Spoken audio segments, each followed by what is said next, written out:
Welcome back, everyone, to another learning-filled lecture with yours truly, the hipster Snek. Today, we'll be looking at the newest installment of Ranching Goodness, Monster Rancher DS. Interestingly enough, this is actually the second Monster Rancher title for the DS, but the sole instance that we got here in the West. In Japan, this is actually known as Monster Farm DS2 Master Breeder Legend, but for us it's simply Monster Rancher DS. Here, we join under the umbrella of the youngest Monster Breeder Association, Bomba, or the Borgen Monster Battle Academy. And it's here we take mechanics both new and old alike in a technically sophisticated title, and we'll learn them together. Welcome, everyone, to Snek's, for now, final guide to Monster Rancher. We arrive and get registered under Bomba, and we meet our aggressively enthusiastic, though debatably less helpful, assistant Cleo. Cleo as a character is largely unimportant, and honestly she and a lot of the characters surrounding her are hangers-on from plot points from a game that we didn't get, so feel free to ignore her, she's really not that helpful. There's a way to replace her with Holly once you clear the story campaign, so don't feel the need to get too attached. But more importantly than that, something else has changed, and it's the way we'll handle monster generation. Obviously, methods used previously won't fly here, and since it's a DS installment, we have to take advantage of our unique hardware options available to us. So there are 3 methods this time around. Drawing on the touchpad, which is intuitive enough, I suppose, not so much for those lacking artistic talent such as myself. You can speak into the microphone, which is sort of difficult to demonstrate in a video, but take my word for it. And once you unlock it, the magic word, which is like the Agima password input system, though hand-drawn. I say that because, unlike most systems like this in a video game, you unlock it more or less 1 letter at a time to a maximum of 8. And it's not the most stable game code I've ever seen. It is liable to crash if you use non-alpha numerics, tied to lots of crashes, bricks, and bugs, and yet is the only way you'll actually get rare monster breeds. Yeah, it wouldn't be Monster Rancher title if we didn't have some wonkiness involved, right? Just save every couple of monster generations and you should be fine. With that, I will leave generating a monster to you. Now that you have a monster on the ranch, the interface will seem similar in most regards and somewhat different in others. For some reason, we're back to calling accuracy skill again, but at least the stat is actually there, as it should be. Page 2 of stats introduces new aspects to monsters including trust, wits, discipline, shape, fame, and the usual win-loss KO ratios. Let's break that down a little. Trust is how much your monster, well, trusts you. Wits are a balancing act, since a monster with excessively high wits becomes a smug know-it-all who will frequently disregard your inputs and do their own thing, but a dim-witted monster results in, well, a dim-witted monster. Discipline is how much self-control your monster has to their name and how often you should expect to rein them in. Shape is what's referred to as form previously and indicates if the monster is fat, skinny, or average for their breed.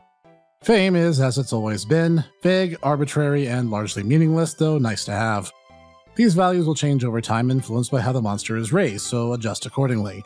The next page includes our attacks and traits, passives as we saw them in the PS1 title, and things we discussed about them largely remain the same. Our on-the-range training is, well, literally the same training menu as it was in the original PS1 games, right down to the training types that are available to us. Except now monsters can have preferences in their own training and are not shy about voicing them.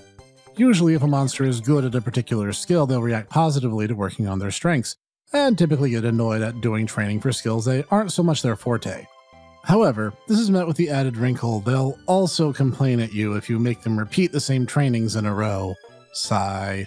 As you might imagine, I'm not a fan of this particular edition, especially with the reduced training options making it more difficult to raise your monsters, but whatever, a rancher is nothing if not adaptable to less than ideal situations. When you go to fuse monsters this go around, not only do you have a great deal more control, you're literally prompted to slide the genetics you want to form the baby monster's genome. But you'll also meet this game's other new mechanic that we need to discuss, the star rank system. All monsters are shown a symbol to show their overall potential, and this goes, increasingly, from 1 star to 2, eventually up to 5, then to moon, sun, and galaxy. And I believe it eventually reaches something like double universe and other increasingly ridiculous and equally unhelpful symbols. This potential is raised over time by just about everything you can do. From competing in matches, successful training, learning new attacks, all these things are related to the monster's growth, including even losing in fights, will raise this invisible potential number, usually somewhere between +1 to +5 every time it comes up. Only one thing can lower it, and it's turning off the game without saving, which is a -50 modifier. Wow, petulant much, Tecmo? That aside, while you're on the ranch, you can tap the bottom screen, which acts as a map of the ranch area, and your monster will, on their own sweet time, go over to the place that you've indicated. Not only can you find some freebie items in this fashion, you can gauge your monster's suitability for long-term expeditions. Expeditions are back, and they take on a bit of a new form, with a map being laid out before you, and you explore by tapping to place a marker where you want your monster to go. Will they go there? From my experience, it will hinge a lot by breed and temperament. Monsters prone to obedience like tigers tend towards acting immediately on the rancher's suggestions, while willful monsters like pixies oftentimes ignore the most oft-repeated of demands. Along the way, you'll find markers in the form of crystals. Blue crystals usually are items, yellow crystals are events which cue up some kind of happenstance, and red contain monster battles.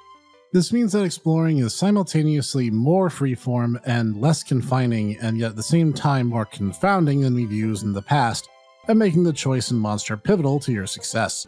Mind your HP, which will serve as energy for your trip, and you'll be well on your way. Next, we'll move on to battles. While it operates very similarly to how battles in Monster Rancher Advance went down, there will be one major difference, and it's worth mentioning.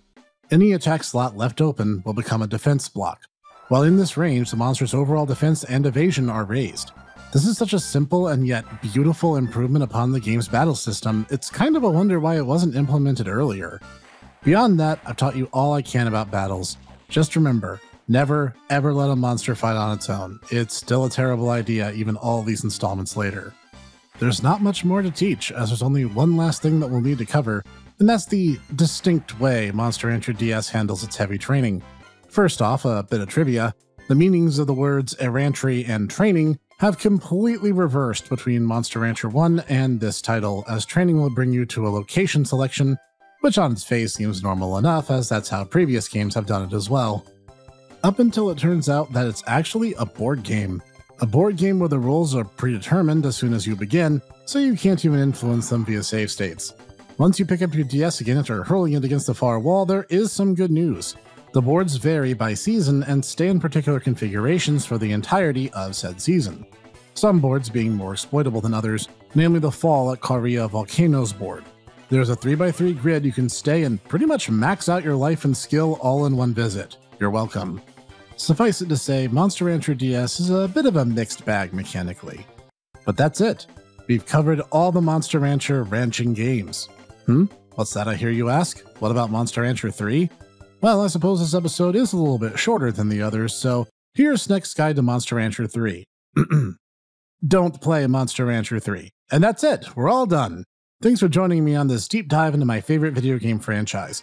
I know it was a lot to take in, but as I always say, the best teacher for a franchise as crunchy as Monster Rancher is your experience with the games. Pick it up for yourselves and give it a try. I'm happy to field any questions you might have at any time. Go forth, raise monsters. You are now ready to become master monster breeders in your own rights now. This is the Hipster Snek, signing off.